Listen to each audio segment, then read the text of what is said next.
చిన్న మాట ప్రార్థన చేసుకుందామండి. పరిశుద్ధుడైన మా కన్న తండ్రి, ఇంతవరకు నాయన మమ్మల్ని అందరిని ప్రేమించి మీ కృపలో భద్రపరిచి, మా జీవితాల్లో మరొక దినాన్ని పొడిగించి ఉదయకాల దినమున మీతో సహవాసం చేయటానికి, మీ మనసు తెలుసుకోవటానికి, పాటలతో నాయన మిమ్మల్ని మహిమపరచటానికి, మా యొక్క శరీరం ద్వారా మిమ్మల్ని మహిమపరచటానికి మీరు మాకు ఇచ్చిన ఈ అవకాశాన్ని బట్టి స్తోత్రం తండ్రి. ఈ సమయంలో మరొకసారి మా బ్రతుకు పుస్తకమైన బైబిల్‌లోని కొన్ని విషయాలు మేము ధ్యానించబోతుండగా, పరిశుద్ధాత్మ సహాయంతో ప్రతి ఒక్క విషయాన్ని మాకు అర్థం చేయించమని, వాక్యాన్ని శ్రద్ధతో, ఆసక్తితో వినటానికి సిద్ధపడిన మీ పిల్లలైన వారందరిని కూడా దీవించి ఆశీర్వదించమని, ప్రతి మాటను అర్థం చేయించమని, మా ప్రభువును రక్షకుడైన క్రీస్తు వారి పరిశుద్ధమైన నామంలో ప్రార్థన అడిగి వేడుకుంటున్నాం తండ్రి. ఆమేన్. ప్రభునందు ప్రియమైన దేవుని వారలారా, దేవుని యొక్క మహాకృపను బట్టి మరోసారి ఈ విధంగా మీతో కలుసుకొని దేవుని మాటలు పంచుకోవడానికి దేవుడు నాకు ఇచ్చిన అవకాశాన్ని బట్టి ముందుగా తండ్రి అయిన దేవునికి, యేసుక్రీస్తు పేట నా యొక్క స్తుతులు స్తోత్రాలు తెలియజేస్తున్నానండి. ప్రభునందు ప్రియమైన దేవుని వారలారా, ఈరోజు ఒక మంచి విషయాన్ని మనం నేర్చుకుందాం. దేవుడే మనకు శత్రువు అయితే మనము స్వతంత్రులమా? దేవుడే మనకి శత్రువు అయితే మనము స్వతంత్రులమా అనే విషయం నేర్చుకుందాం. నిన్నటి దినాన మన భారతదేశం అంతా కూడా ఎంత ఆనందకరంగా ఉందో, మనం రోడ్ల మీద చూసినా, సోషల్ మీడియాలో చూసినా, ప్రతి ఒక్కరి జేబు మీద చూసినా, బైకుల మీద చూసినా, కార్ల మీద, ప్రతి వాహనం ఆటో గాని, లారీలు కానీ, బస్సులు కానీ, ప్రతి చోట మనకి దర్శనమిచ్చింది మన జాతీయ జెండా. ఇండియాకి స్వాతంత్రం వచ్చి 75 సంవత్సరాలు జరిగిన ఈ శుభ సందర్భంలో భారతదేశంలో ఉన్న ప్రతి ఒక్కరు కూడా వారి గృహాల మీద, ఇళ్ల మీద జాతీయ జెండాని ఎగరవేయాలని, ప్రతి ఒక్కరు కూడా జాతీయ జెండాను గౌరవించాలని,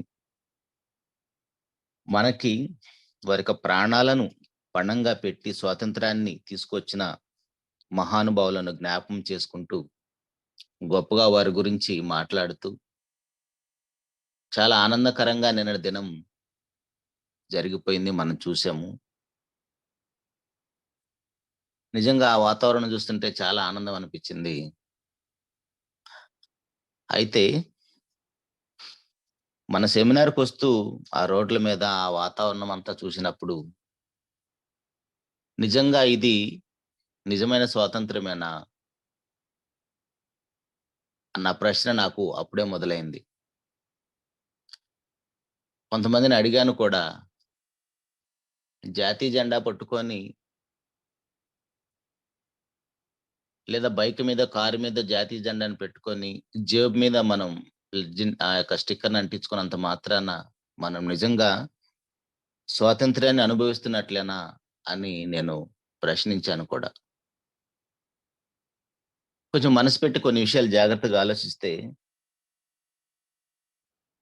ఇండియాకైతే స్వాతంత్రం వచ్చింది బ్రిటిష్ వారి ద్వారా. అలాగనే ప్రపంచవ్యాప్తంగా ప్రతి దేశం కూడా మరొక దేశంతో కింద బానిసలుగా బ్రతికి, ఆ బానిస బ్రతుకులు మాకొద్దనుకోని కొన్ని సంవత్సరాల తర్వాత ఎన్నో యుద్ధాలు చేసి, వారి దేశానికి స్వాతంత్రం కావాలని ఆ బానిస బ్రతుకులు మాకొద్దనుకోని ఎంతో ప్రయాసపడి స్వాతంత్రాన్ని సాధించుకున్నాయి అనేక దేశాలున్నాయి మనకు తెలుసు. ఇప్పుడు వాటన్నిటి గురించి ఆలోచిస్తే మనకి టైం సరిపోదు కాబట్టి ముందుగా మన దేశం గురించే మనం ఆలోచిద్దాం. కానీ ఆల్‌మోస్ట్ అమెరికాతో సహా ప్రతి దేశం కూడా మరొక దేశం కింద బానిసలుగా బ్రతికిన వారే. అయితే ప్రతి దేశం కూడా మరొక దేశం కింద బానిసలుగా ఉండి విడుదల పొందిన వారే. ఇలా ఆలోచించుకుంటూ ఈ ఆలోచన విధానంతోటి ఒకసారి మనం బైబిల్‌లోకెళ్ళి ఆలోచన చేసినా కూడా, బైబిల్‌ని మనం పఠిస్తున్నప్పుడు, ధ్యానిస్తున్నప్పుడు కూడా, మనకి బైబిల్‌లో కూడా కొంతమంది బానిసలుగా కనపడతారు.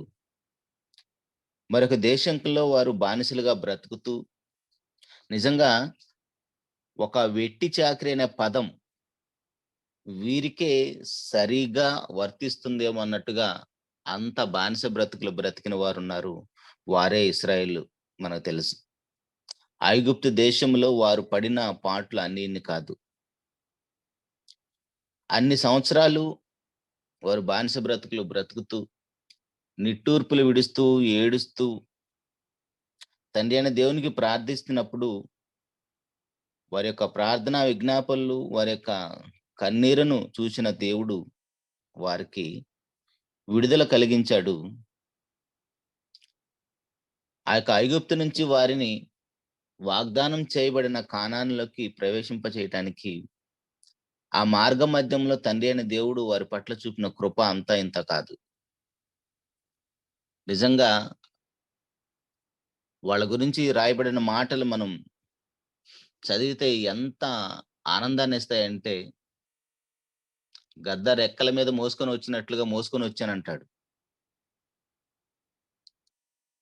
అంత గొప్పగా ఇశ్రాయేలు జనాంగాన్ని కానానుకి నడిపించిన ఆ స్వాతంత్రాన్ని వారు కాపాడుకోవాల్సిన బాధ్యత 100% వారి మీదే ఉంది. ఎందుకంటే ఏ బానిస బ్రతుకైతే వద్దో, ఏ బానిసలాగా బ్రతకటం వలన వారికి ఆనందం లేదో, వారు వారి పిల్లలు ఎంత ఇబ్బందులు పడుతున్నారో, ఆ బాధలన్నిటికీ విముక్తి కోసమే వారు ప్రయాసపడ్డారు. తండ్రికి ప్రార్థించారు. అయితే దేవుడిచ్చిన స్వాతంత్ర్యాన్ని కాపాడుకోవాల్సిన బాధ్యత ఖచ్చితంగా స్వాతంత్ర్యాన్ని పొందిన వారికి ఉంటది. ఇప్పుడు మన దేశానికి కూడా స్వాతంత్రం వచ్చింది. స్వాతంత్రం వచ్చినంత మాత్రాన ఆ స్వాతంత్ర్యాన్ని కాపాడుకోకపోతే, వచ్చిన స్వాతంత్ర్యాన్ని కాపాడుకోకపోతే మరలా ఖచ్చితంగా ఏదో ఒక దేశం కింద మనం బానిసలుగా వెళ్ళిపోయే ప్రమాదం ఉంది కాబట్టి 3 మార్గాల ద్వారా మన దేశాన్ని, మన భద్రతా వ్యవస్థ కాపాడుతూనే ఉంటుంది.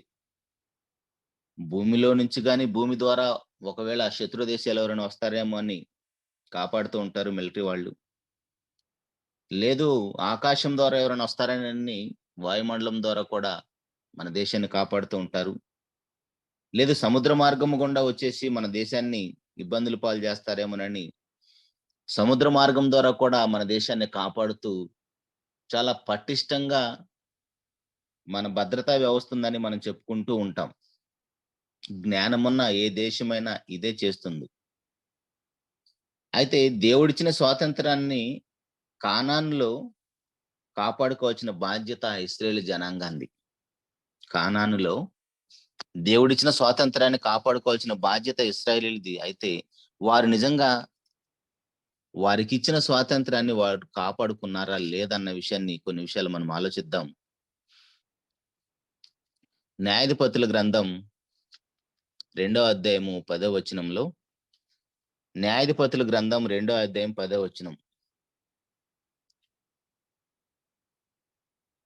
ఆ తరము వారందరూ తమ పితరుల యొద్దకు చేర్చబడిరి. వారి తరువాత యెహోవానైనను ఆయన ఇశ్రాయేలు కొరకు చేసిన కార్యములను ఎరుగని తరం ఒకటి పుట్టగా. ప్రియ దేవుని సంగమా, ఒకసారి ఈ విషయం దగ్గర మనము ఆగి ఆలోచన చేస్తే, ఆ తరము వారందరూ తమ పితరుల యొద్దకు చేర్చబడిరి. ఏ తరము వారందరూ? ఐగుప్తులో నుంచి కానానుకు ప్రయాణమై, ఆ కానాను ప్రయాణంలో తండ్రి అయిన దేవుడు వారి పట్ల చూపిన ఆ యొక్క కృప గాని, వారి కోసం దేవుడు చేసిన యుద్ధాలు కానీ, దేవుడు వారి కోసం చేసిన అద్భుత కార్యక్రమాలు గాని, ఐగుప్తులో తండ్రి అయిన దేవుడు ఇశ్రాయేలు జనాంగం కోసం ఐగుప్తు ప్రజలను ఎన్ని తెగుళ్ళ ద్వారా ఇబ్బంది పెట్టాడో, ఆ రాజుకు ఎంత భయం పుట్టించాడో, ఈ కార్యక్రమాలన్నీ చూసిన తరము లేకుండా పోయిందంటండి. అయితే వారి తరువాత యెహోవానైనను ఆయన ఇశ్రాయేలు కొరకు చేసిన కార్యములను ఎరుగని తరం ఒకటి పుట్టిందంట. ఎంత భయంకరమైన పరిస్థితి చూడండండి. తండ్రి అయిన దేవుడు వారికి చేసిన కార్యక్రమాలు వారి పిల్లలకు చెప్పకపోగా, ఒకవేళ చెప్పారో లేదో తెలీదు కానీ, అసల యెహోవా అంటేనే కూడా వారికి తెలియని పరిస్థితి ఏర్పడిందంట పిల్లలకి. నెక్స్ట్ జనరేషన్‌కి. అలాంటి పరిస్థితి రాబట్టి తండ్రి అయిన దేవుడు 15వ వచనంలో వారి గురించి మాట్లాడుతూ 15వ వచనం, రెండో అధ్యాయం 15వ వచనం, న్యాయాధిపతుల గ్రంథంలో, యెహోవా వారితో చెప్పినట్లు, యెహోవా వారితో ప్రమాణం చేసినట్లు, వారు పోయిన ప్రతి స్థలమున వారికి బాధ కలుగజేయుటకు యెహోవా వారికి శత్రువయను గనుక వారికి మిక్కిలి ఇబ్బంది కలిగెను. ఏవండి, యెహోవానే, తండ్రి అయిన దేవుడే మనకు శత్రువైతే నిజంగా మనం స్వతంత్రులమా? అందుకే ఈ విషయాన్ని మనం మాట్లాడుకుంటున్నాం. దేవుడే మనకు శత్రువైతే మనం స్వతంత్రులమా? ఇశ్రాయేలు జనాంగము ఐగుప్తులో వారు పడిన ఆ ఇబ్బందులన్నీ జ్ఞాపకం చేసుకొని, వారి ప్రార్థన విజ్ఞాపనలు తండ్రి అయిన దేవుడు ఆలకించి, వారి కన్నీరును చూసిన దేవుడు వారికి విడుదల కలుగజేసి కానాన్‌లో ప్రవేశింపజేస్తే, అయితే వారక్కడ ఆ స్వాతంత్రాన్ని కాపాడుకోలేకపోయారు. ఇప్పుడు మన భారతదేశానికి కూడా స్వాతంత్రం వచ్చింది. వచ్చిన స్వాతంత్రాన్ని కాపాడుకోవాలి, పటిష్టంగా మనల్ని మనమే పరిపాలన చేసుకోవాలని ఒక బలమైన రాజ్యాంగాన్ని వాళ్ళు, మన దేశస్థులు, మన మేధావులు రాజ్యాంగాన్ని రచించి దాని ద్వారా మన దేశాన్ని పరిపాలన చేస్తున్నారు. అదే విధంగా తండ్రి అయిన దేవుడు కూడా మీరు పొందిన స్వాతంత్ర్యాన్ని మీరు కాపాడుకోవాలంటే మీరు కూడా కొన్ని విషయాలను పాటించాలని వారికి మార్గమధ్యంలోనే దేవుడు 10 ఆజ్ఞలనిస్తూ, ధర్మశాస్త్రాన్నిస్తూ ఎన్నో విషయాలను వారికి తెలియజేశారు. అయితే ఆ విషయాలన్నీ వారు పక్కన పెట్టేసి దేవునికి కోపం పుట్టించటం వలన దేవుడు వారిని ఇబ్బంది పెట్టే వారికి, బాధ కలుగజేసే వారికి వారిని పంపించేశాడు. ఎలా పంపించేశాడంటే 14 వచనం కూడా చూద్దాం. న్యాయాధిపతుల గ్రంథంలో ఉన్నాం. రెండో అధ్యాయం 14 వచనం. కాబట్టి యెహోవా కోపాగ్ని ఇశ్రాయేలు మీద మండెను. ఆయన దోచుకొని వారి చేతికి వారిని అప్పగించెను. వివాహం అయిన తర్వాత ఒక ఆడబిడ్డను అత్తగారింటికి అప్పగజెప్పినట్టుగా ఇశ్రాయేలు జనాంగం తండ్రి అయిన దేవునికి కోపం పుట్టించటం వలన ఆయన దోచుకొని వారి చేతికి వారిని అప్పగిచ్చేస్తాడంట. అలా అప్పగించటం వలన ఐగుప్తులో వారు పడిన ఆ బానిస బ్రతుకు మరలా వారికి రిపీట్ అయింది. ఎంత బానిస బ్రతుకులంటే వారు ఎంత మంది కింద బానిసలుగా వెళ్ళిపోయారంటే అవి అన్నీ ఇన్ని కాదండి. అరామ్ నహరాయిము, మెసొపొటామియా వారి చేతి కిందకి వారు బానిసలుగా వెళ్ళిపోయారు. మోయాబీల కిందకి వారు బానిసలుగా వెళ్ళిపోయారు. కనానీయుల కిందకి వాళ్ళు బానిసలుగా వెళ్ళిపోయారు. అమ్మోనీయుల క్రింద వాళ్ళు బానిసలుగా వెళ్ళిపోయారు. మిద్యానీయుల చేతి కిందకి వాళ్ళు బానిసలుగా వెళ్ళిపోయారు. ఫిలిష్తీయుల చేతి కిందకి, అష్షూరు చేతి కిందకి, బబులోను, మాదీయ పారసీకులు, గ్రీకులు, రోమన్లు, ఇలా ఎంతమంది బలమైన రాజ్యాలు స్థాపించారు ఈ ఆరిన నేల మీద. వాళ్ళందరి చేతి కింద వీరు బానిసలుగా వెళ్ళిపోయిన బ్రతుకులు మన పూర్వీకులు ఇశ్రాయేలు జనాంగం. ఇప్పుడు ఆలోచించండండి. నిజంగా వీరు స్వతంత్రులా? బానిసలా? అందుకే వీరు ఎలాంటి వారంటే స్వతంత్రులైన బానిసలు. వీరు స్వతంత్రులైన బానిసలు. ఇప్పుడు ఒకసారి మన దేశం దగ్గరకు గూడా వద్దాం. నిజంగా మన దేశానికి స్వాతంత్రం వచ్చి 75 సంవత్సరాలు అయిందని చాలా గొప్పగా పండుగ జరుపుకున్న ఈ యొక్క భారతదేశంలో నిన్న, ఆ యొక్క వాతావరణం ఆలోచిస్తే చాలా గొప్పగా ఉంది. కళ్ళకి మాత్రమే ఆనందంగా ఉంది గానీ, ఒకసారి మనసు పెట్టి ఆలోచిస్తే నిజంగా మనకి స్వాతంత్రం వచ్చినట్టేనండి? అప్పుడైతే బ్రిటిష్ వారు మనల్ని దోచుకొని వెళ్ళిపోయారని మైకులు పగిలిపోయేలాగా మనం ప్రసంగాలు చేస్తాం, వింటాం. కానీ ఇప్పుడు మనవాళ్ళు మనల్ని దోచుకోవటం లేదా? ఆ దోపిడీ ప్రపంచవ్యాప్తంగా నల్లధనం ఉన్న మొదటి స్థానంలో ఉందంటండి మన దేశం. నల్లధనం మన దేశంలోనే ఎక్కువుందంట. ఆ నల్లధనం మొత్తాన్ని మన దేశంలో తీసుకొచ్చేసి మన అప్పులన్నీ తీర్చేసిన తర్వాత కూడా ప్రతి వ్యక్తికి ఒక రూ. 1,00,000 ఇచ్చేయొచ్చంట. అంత ధనముందంట మన దేశంలో. ఇది సాక్షాత్తు మోడీ గారే, మన ప్రధానమంత్రే మాట్లాడిన మాటలివి. మరి ఇంత నల్లధనం ఎక్కడి నుంచొచ్చింది? ఎవరిదిది? అతి సామాన్యుల దగ్గర దోచుకున్న బడాబాబులు దాన్ని లెక్కల్లో చూపించుకోకుండా దాన్నంతా గూడా తీసుకెళ్ళి ఇతర దేశాల్లో దాచుకుంటున్నారు. దేని విషయంలో దోచుకోవట్లేదో ఒకసారి ఆలోచించండి. ప్రతిరోజు మనం న్యూస్ ఛానల్ చూస్తే ప్రతిరోజు నేరాలు, ఘోరాలంటండి. ప్రతిరోజు నేరాలు, ఘోరాలా? ఎందుకు నేరాలు, ఘోరాలు? డబ్బు కోసమే గదా! ఒకరినొకరు దోచుకోవటం కోసమే గదా! ఏదో నెలకొకసారో, లేదంటే సంవత్సరానికి ఒకసారో నేరాలు, ఘోరాలనే ఆ యొక్క టాపికొస్తే బాగుంటేది. కానీ ప్రతిరోజు నేరాలు, ఘోరాలొస్తున్నాయంటే టీవీలో అర్థమేంటి? ప్రతిరోజు జరుగుతున్నాయనే గదా! అప్పుడు మరి ఎవరిని ఎవరు దోచుకుంటున్నారు? మనవాళ్ళు మన వాళ్ళనే దోచుకుంటున్నారు. ఆలోచించండండి. కాబట్టి ప్రభునందు ప్రియమైన దేవుని వర్లరా, ఈ విషయాలన్నీ మనం ఆలోచించినప్పుడు నిజంగా మనకొచ్చిన స్వాతంత్ర్యాన్ని మనం కాపాడుకోలేకపోతున్నాం. ఇంకా మన దేశంలో ఆకలి చావుల వైద్యమందగా చనిపోతున్నారు. వరదలొస్తే చనిపోతున్నారు. ఇదేనా 75 సంవత్సరాల తర్వాత మనకొచ్చిన స్వాతంత్ర్యం? ఇదే విషయాలన్నీ మనసులో పెట్టుకొని ఒకసారి మనం బైబిల్‌లో చాలా విషయాలు ఆలోచన చేస్తే, నిజంగా దేవుడు మనకు ప్రసాదించిన స్వాతంత్ర్యం ఎంత గొప్పదో, ఎలా ప్రసాదించాడో, దాని కోసం ఒక భారతదేశానికి ఒక దేశం నుంచి ఒక దేశానికి స్వాతంత్రం రావటానికే వాళ్ళు ప్రాణాలు పెట్టారు. కానీ, ఈ శరీరం శాశ్వతం కాదు. జాగ్రత్తగా ఆలోచించండండి. ఈ శరీరం శాశ్వతం కాదు. ఈ దేశం శాశ్వతం కాదు. ఈ 2 నాశనం అయిపోయాయి. మనకి మన శరీరంతో ఈ దేశంలో హ్యాపీగా బ్రతకటానికి ఒక దేశం నుంచి మరొక దేశం వారు స్వాతంత్రం కావాలని కోరుకొని ప్రాణాలు పెట్టి మరి స్వాతంత్రాన్ని సంపాదించుకున్నారు. అనుభవిస్తున్నాం మంచిదే.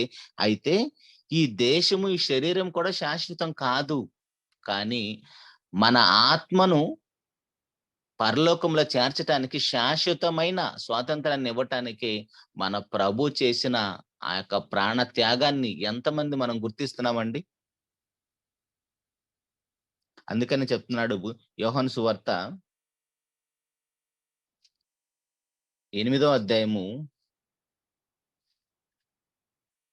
యోహాను సువార్త 8 అధ్యాయము 34 వచనంలో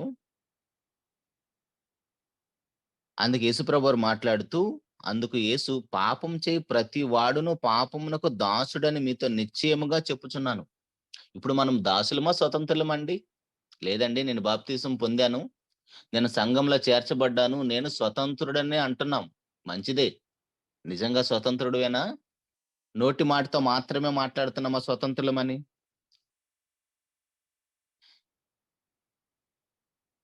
మనం వాక్య పట్టణం చదువుకున్న మాట కూడా చూద్దామండి. మత్తయి సువార్త 6 అధ్యాయంలో 24 వచనములో ప్రభువారు మాట్లాడుతున్న మాట ఇది కూడా.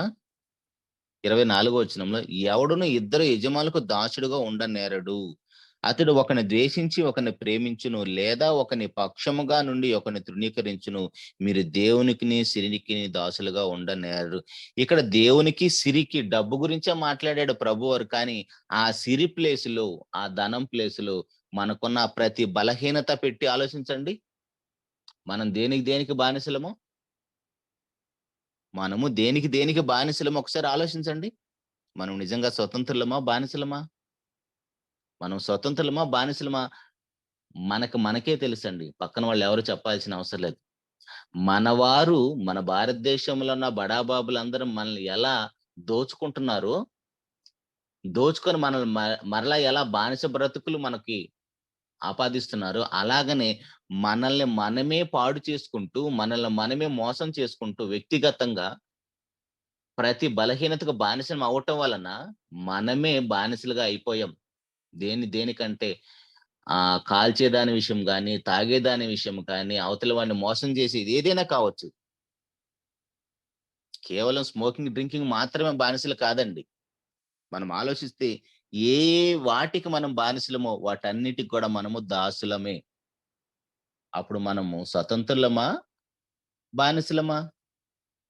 ఎందుకంటే వాక్యం చాలా ఖచ్చితంగా మనతో మాట్లాడుతున్న మాటలేందంటే, దేవుడు మనకు ప్రసాదించిన స్వాతంత్రాన్ని కాపాడుకోవాల్సిన బాధ్యత ఖచ్చితంగా మన మీదే ఉంది. ఆ స్వాతంత్రాన్ని మనకు ప్రసాదించటానికి తండ్రి అయిన దేవుడు చేసిన కార్యక్రమం తన యొక్క ప్రియకుమారుని భూలోకానికి పంపించటం. అయితే మనము స్వతంత్రులమైతే మనకి ఉన్న స్టేటస్ గూడా ఎలాంటిదంటే, మనం సాక్షాత్తు దేవునికి కుమారులమే. మనకి ఏ స్టేటస్ అయితే పెంచబడిందంటే, బానిస బ్రతుకులతో ఉన్నప్పుడు మనము అపవాదికి కుమారులము, స్వతంత్రులమైన తర్వాత సాక్షాత్తు దేవునికే కుమారులం. మనకు తెలుసు గదండీ! అబ్రాహాం గారికి పుట్టిన ఇద్దరు కుమారుల్లో ఒకరేమో స్వతంత్రులు, ఒకరేమో బానిసలు. దాసి కుమారుడు దాసి కుమారుడు ఆహ్, వారసుడు కానేరడు. చూద్దాం ఆ విషయం కూడా.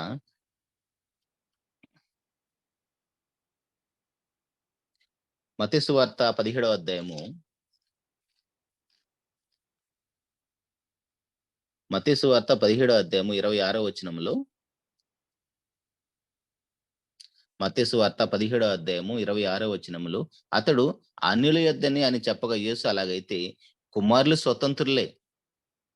కుమారులు స్వతంత్రులే అంటున్నారంటే కుమారులు కాని వారందరూ కూడా ఖచ్చితంగా వారు దాసులే.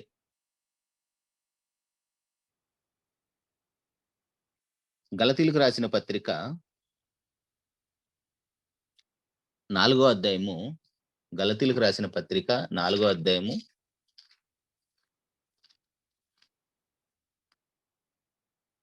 7వ వచనంలో, గలతీయులకు రాసిన పత్రిక 4 అధ్యాయం 7వ వచనంలో, కాబట్టి నీవిక దాసుడవు కావు కుమారుడివే. కుమారుడవైతే నీవు దేవుని ద్వారా వారసుడవు. కాబట్టి నీవిక దాసుడవు కావు కుమారుడవే. కుమారుడవైతే దేవునికి వారసుడివి. నిజంగా మనం దేవునికి వారసులమండి? 30వ వచనం కూడా చూద్దాం. గలతీయులకు రాసిన పత్రిక 4 అధ్యాయం 30వ వచనంలో, ఇందును గూర్చి లేఖనమేమి చెప్పుచున్నది? దాసిని దాని కుమారుని వెళ్ళగొట్టుము. దాసి కుమారుడు స్వతంత్రురాలి కుమారునితో పాటు వారసుడై ఉండడు. మనకు జరిగిన యథార్థ గాథ మనకు తెలుసు. అబ్రహాం కుమారుల విషయములో. మరలా చదువుతున్నాను. ఇందును గూర్చి లేఖనం ఏమి చెప్పుచున్నది? ఎక్కడ? ఆదికాండములో. దాసిని దాని కుమారుని వెళ్ళగొట్టుము. దాసి కుమారుడు స్వతంత్రురాలి కుమారునితో పాటు వారసుడై ఉండడు. ఇప్పుడు దాసుడు దాసుడు అనగానే మనం ఏదో ఇష్మాయేలు గురించి మాత్రమే మాట్లాడుకోవటం కాదు కానీ, మనము దేనికి దేనికి బానిసలం? బాప్తిసం పొందొచ్చు, సంఘంలో చేర్చబడొచ్చు. మన కళ్ళు, మన శరీరం, మన శరీర వాంఛలు ఇవన్నీ మన కంట్రోల్‌లో ఉంటున్నాయా? ఇవన్నీ మన కంట్రోల్‌లో లేకపోతే ఖచ్చితంగా మనము బానిసలమే. మనం దేనికి దేనికి బానిసలమో, ఆ బానిస బ్రతుకుల నుంచి మనల్ని కాపాడటానికి సాక్షాత్తు మన ప్రభువారు తన చివరి రక్త బొట్టు వరకు కూడా ఈ లోకంలో చిందించి, ఆ రక్తంతో మనల్ని కొన్నాడండి. కొరింథీయులకు రాసిన మొదటి పత్రిక. ఆ బానిస బ్రతుకుల నుంచి కాపాడటానికి మన ప్రభువారు ప్రాణత్యాగం చేశాడు మనకు తెలుసు. కొరింథీయులకు రాసిన మొదటి పత్రిక 7వ అధ్యాయము 22వ వచనం. ప్రభునందు పిలువబడిన దాసుడు ప్రభు వలన స్వతంత్రము పొందినవాడు. ఆ ప్రకారమే స్వతంత్రులై యుండి పిలువబడిన వాడు క్రీస్తు దాసుడు. మీరు విలువ పెట్టి కొనబడినవారు గనుక మనుషులకు దాసులు కాకుడి. మీరు విలువ పెట్టి కొనబడేవారు కనుక మీరు దాసులు కావద్దని చెప్తున్నాడు. ఎంత విలువండి మన విలువ? మన విలువ ఎంతండి? ఆ మధ్య కాలంలో మన సహోదరులు ఒక మనిషి యొక్క ఆర్గాన్స్ అన్ని అమ్మితే, ఒక్కొక్క ఆర్గాను ఇంత విలువని ఒక లెక్కలు గట్టి ఒక ఫోటో పెట్టాడు. మహా అయితే కొన్ని కోట్ల రూపాయలు. ఒక 10,00,00,000 అనుకుందాం. సుమారుగా నాకు ఆ ఫిగర్ గుర్తులేదు. అయితే మనం విలువ పెట్టి కొనబడిన వారం అంటే మన విలువ ఎంత?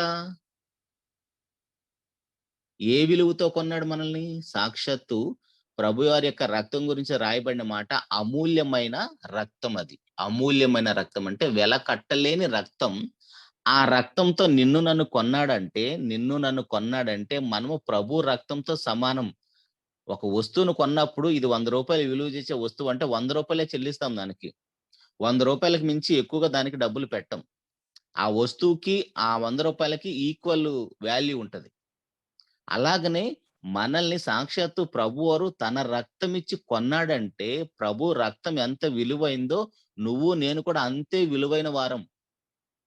అంతే విలువైన వారం కాబట్టి మనల్ని తనున్న ఆ మహిమలోకంలోకి చేర్చటానికి ఎన్ని శ్రమలు, ఎన్ని ఇబ్బందులైనా ఆయన ఆనందంగా అనుభవించాడు. ఆ విషయాన్ని ఎరిగిన అపోస్తులు కూడా మేము క్రీస్తుకు దాసులమంటారండి. మేము క్రీస్తుకు మాత్రమే దాసులమంటారు. లోకంలో దేనికి వారు బానిసలు కాదు. వారు మాట్లాడుతున్న మాట పత్రికలో ప్రతి ప్రారంభంలో రాయబడిన మాట మనం ఆలోచిస్తే యూదా పత్రిక కావచ్చు, యాకోబు పత్రిక కావచ్చు, పేతురు పత్రికలో మనం ఆలోచన చేస్తే మొదటి అధ్యాయం మొదటి వచనంలో మేము క్రీస్తుకు దాసులం అంటారు. ఎందుకంటే వారి విలువను ఆ క్రీస్తు రక్తం ఎంత గొప్పగా హెచ్చించిందో, వారి విలువను క్రీస్తు రక్తం ఎంత గొప్పగా హెచ్చించిందో, మేమైతే లోకములో దేనికి బానిసలము, దాసులము కాము కానీ, క్రీస్తుకు మాత్రమే మేము దాసులుగా ఉండగలము, ఉంటాము అని వారు నిశ్చయించుకొని, వారి జీవితం మొత్తం గూడా క్రీస్తుకు దాసులుగా బ్రతికారండి. క్రీస్తుకు దాసులమన్న పేరు వారికి చాలా గొప్పది. అసలు ఆ మాట చూడండి ఎంత గొప్పగా ఉందో. క్రీస్తుకు దాసులమన్న ఆ ట్యాగ్ ఎంత గొప్పదంటే, భూలోకాన్ని తల్లకిందులు చేసేంత గొప్పదండి. క్రీస్తుకు దాసులు అంటే ఎంత వైబ్రేషన్స్ వస్తున్నాయో ఆలోచించండి ఆ మాటలో. అంత గొప్పగా బ్రతికిన వారికి ఆ విలువ తెలుస్తదండి. విలువ బెట్టి కొనబడిన వారమంటే ఎంత విలువ నీది, నాది? కానీ మనమేమో పురుగు వంటి వాళ్ళం, పేడ వంటి వాళ్ళను, పాపిని, దుమ్ముని, ధూళిని అనుకుంటాం. నిజమే. పాపంలో బ్రతికితే అలాంటి స్థితి మనది. కానీ పాపాన్ని వదిలేసి ఎవరైతే శరీరాన్ని లోపరుచుకొని లోకాశల కోసం బ్రతకకుండా, లోకం వైపు చూడకుండా, మనుషుల వైపు చూడకుండా కేవలం ఎవరైతే నిన్ను విలువ బెట్టి కొన్నాడో, ఏ ప్రభు అయితే నీ కోసం ఇన్ని అవమానాలు, శిలువ మరణం పొందాడో, కేవలం ఆ సిలువ వైపు చూస్తూ మాత్రమే బ్రతకడానికి నిశ్చయించుకుంటారో వారి జీవితాలు ఎలా ఉన్నాయంటే, మేము బ్రతికితే క్రీస్తు కోసమే బ్రతకాలి. చనిపోతే క్రీస్తు కోసమే బ్రతకాలి. అది గదండీ నిజమైన స్వాతంత్రం అంటే. మరలా ఇప్పుడు మన దేశానికి స్వాతంత్రం వచ్చింది. బ్రిటిష్ వారు దోచుకొని వెళ్ళిపోయారని తెగ బాధలు పడిపోయాం. ఇప్పుడు మన దేశంలో మనవారే మనల్ని దోచుకోవటం లేదా? దేనిలో కల్తీ లేదండి చెప్పండి? పసిపిల్లలు తాగే పాల దగ్గర నుంచి, రోగానికేసుకునే మందుల దగ్గర నుంచి ఏది కల్తీ లేకుండా మన దాకా వస్తుందో ఆలోచించండి. అంటే మనవాళ్ళు మన వాళ్ళనే దోచుకుంటున్నట్టుగా, మన శరీరం మనల్ని బానిసలుగా మార్చేస్తుంది పాపం ద్వారా. ఆ పాపం నుంచి విమోచించటానికే ప్రభువు నిన్ను నన్ను కొన్నాడు. సో, ప్రభువారు మనల్ని కొన్నాడు కాబట్టి, ఆ క్రీస్తుకు మనం దాసులమైతే మన స్టేటస్ పెరుగుతుందే కానీ, మనం క్రీస్తుకు దాసులము కాకుండా, ఏదో పనికిమాలిన శరీర సంబంధమైన వాంఛలకు, శరీరాశకు, నేత్రాశకు లోకంలో చాలా మంది చేసే పెద్ద పాపం ఏందంటే, వారికి ఏమీ ఉండదు గానీ, నేను చాలా గొప్పవాడిగా సమాజంలో కనపడాలని ఆతృత పడుతూ ఉంటారు. అది జీవపు డంబం అంటే. పాపము పెద్ద పెద్ద వారు చేసే పాపాలు అదే కంటికి కనపడేది పాపం కాదది. వారి బ్రతుకు, వారి మాటలను జాగ్రత్తగా పరిశీలన చేస్తే వారి బ్యాక్‌గ్రౌండ్ ఏమీ ఉండదు. దేవుని కోసం గొప్పగా బ్రతకలేరు. దేవుని కోసం ఏమి ఇవ్వలేరు. పోనీ ఏమి చెయ్యలేరు. అయినా సరే నేను గొప్పవాడినని నోటి ద్వారా చెప్పుకుంటూ ఆనందపడుతూ ఉంటారు. అది జీవపు డంబం అనే పాపం. ఆ పాపం చేయకూడదు. శరీరంలో పుట్టే ప్రతి కోరికను మనం జయించాలి. జయించినప్పుడు మన శరీరానికి మనం బానిసలము కాము. పాపం చేయు ప్రతివాడు పాపానికి దాసుడు. ఎలా దాసులమైపోతున్నాం మనం? మన శరీరంలో పుట్టే ప్రతి కోరికను మనం అణుచుకోలేక, ఆ పాపానికి బానిసలమైపోతున్నాం. నేత్రాశ, కళ్ళ ముందు రంగుల ప్రపంచం ఏదైనా నిన్ను ఆకర్షించొచ్చు. ఒక అమ్మాయి ఆకర్షించొచ్చు, అబ్బాయి ఆకర్షించొచ్చు, ధనం ఆకర్షించొచ్చు, లేదంటే ఒక మంచి బిల్డింగు, కారు ఆకర్షించొచ్చు, మంచి ఉద్యోగం ఆకర్షించొచ్చు, ఏదైనా కావచ్చు. నీకు ఏదైతే బలహీనత ఉందో దాన్ని అపవాది నీ కళ్ళ ముందు తీసుకొచ్చి నీ ముందుంచేస్తది. అవ్వ, ఆదాముల ముందు ఆ చెట్టుని చూపించినట్టుగా. అవ్వ, ఆదాములకు ఆ చెట్టుని ఎలాగైతే చూపించాడో అపవాది, అలాగనే నీకు ఏదైతే బలహీనత ఉందో, దేని విషయంలో అయితే నువ్వు నేను పడిపోతామో, అదే అపవాది మన కళ్ళ ముందు తీసుకొచ్చి ప్రతి క్షణం, ప్రతిసారి మనకి అది చూపిస్తూనే ఉంటది. కానీ అక్కడ కూడా మనం నిలబడగలిగితే దానికి మనము దాసులము కాలేము. చాలా మంది చూడండండి పాపం వాళ్ళని తప్పుపట్టం కాదు కానీ వారికున్న బలహీనత ఎంత బలమైందంటే తాగేవాడిని చూస్తే తాగుడు అలవాటు ఉన్నవాడు ఆగలేడంట. కాల్చేవాడిని చూస్తే ఆ అలవాటు ఉన్నవాళ్ళు ఆగలేరంట. ఎందుకు? ఆ శరీరం అలా బలహీనంగా మారిపోయింది. సో, ఆ విషయంలో కూడా మనల్ని మనం కాపాడుకోలేకపోతే, దేవుడు మనకు ప్రసాదించిన స్వాతంత్ర్యం మనల్ని కాపాడుకున్న వారం కాదు. అప్పుడు మనం బానిసలమే. దేనికి బానిసలం? ఏదైతే మనకు బలహీనత ఉందో దానికి మనము దాసులం. కానీ దేవుడు మన ప్రభువారు చేసిన ఆ గొప్ప సంకల్పాన్ని బట్టి మనం దేనికి స్వతంత్రులుగా ఉండాలని నిశ్చయించాడో ఆ మాట చూసుకొని ముగించుకుందామండి. అయితే దానికంటే ముందుగా మనకిచ్చిన స్వాతంత్ర్యాన్ని కూడా మనము పాపానికి వినియోగించకూడదు. దేవుడు మనకిచ్చిన స్వాతంత్రాన్ని మనం దాన్ని పాపం చేయటానికి వాడుకోకూడదు. అవ్వ, ఆదాములు వాడుకున్నట్టుగా.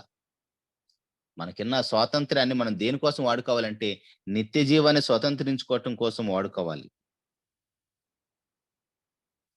మత్తయి సువార్త 19 అధ్యాయము. మత్తయి సువార్త 19 అధ్యాయము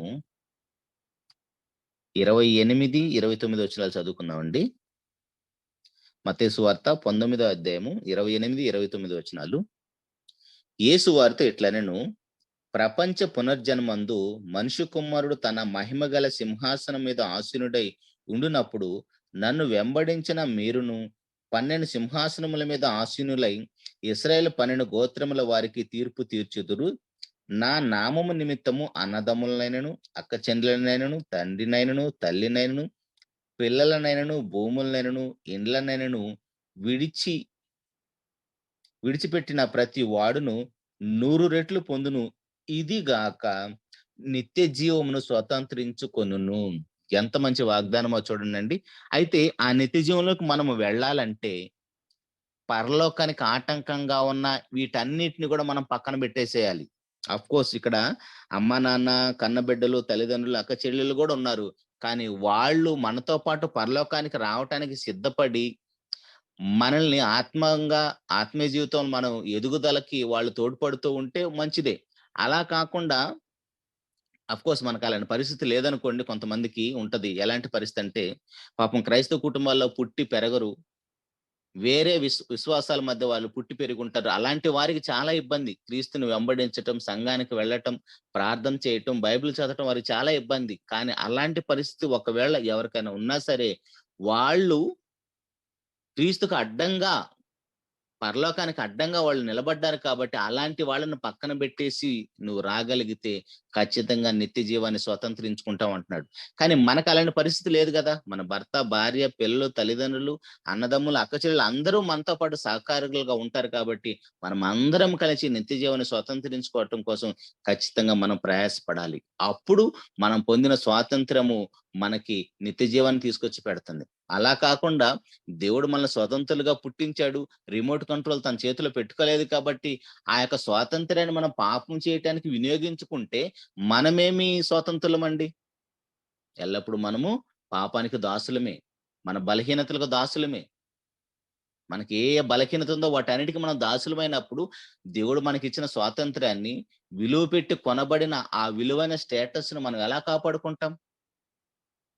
ఇప్పుడు ఆలోచించండండి. నిజంగా మనము స్వతంత్రులమా? బానిసలమా? ఒకవేళ దేవుడే మనకు శత్రువైతే మనము స్వతంత్రులమా? అదే గదా మన టైటిల్. దేవుడే మనకు శత్రువైతే మనం స్వతంత్రులమా? దేవుడు మనకెప్పుడు శత్రువవుతాడు? ఎప్పుడు మనం పాపం జేస్తామో అప్పుడు దేవుడు మనకు శత్రువు. పాపం చేసిన ఇశ్రాయేలందరికీ దేవుడు శత్రువైపోయాడు. లోకములో ప్రతి జనాంగం కింద వాళ్ళని బానిసలుగా పంపించేశాడు. ఇప్పుడు నువ్వు నేను కూడా పాపం చేస్తే ప్రతిసారి, ఎప్పుడు పాపం చేసినా, ఎలాంటి పాపమైనా, శరీరాశ, నేత్రాశ, జీవడమ్మం కావచ్చు, అవతల వాళ్ళని చూసి ఓర్చుకోలేకపోయి ఈర్ష్య కావచ్చు, అవతల వాళ్ళ ఎదుగుదలను చూసి మనం ఓర్చుకోలేకపోవచ్చు. ఏదైనా కావచ్చు. మనకున్న బలహీనత. దేన్ని చూసి మనం ఓర్చుకోలేకపోతున్నామో, ఏ విషయంలో అయితే మనం బలహీనులుగా ఉన్నామో, దానికి మనం దాసులం. అలా దాసులుగా ఉండకూడదనే పరిశుద్ధాత్మను మనలో దేవుడు వాగ్దానం చేసి పంపించేసి, ఆ పరిశుద్ధాత్మ సహాయంతో మన నిత్య జీవానికి వారసులు కావాలనే మనల్ని స్వతంత్రులుగా చేశాడు. ఈ వాక్యం మనమందరము గూడా దేవుడున్న లోకము ఆ నిత్య జీవాన్ని స్వతంత్రించుకోవాలని హృదయపూర్వకంగా ఆకాంక్షిస్తూ ఈ మాటలు ముగిస్తున్నానండి. చిన్న మాట ప్రార్థన చేసుకుందాం.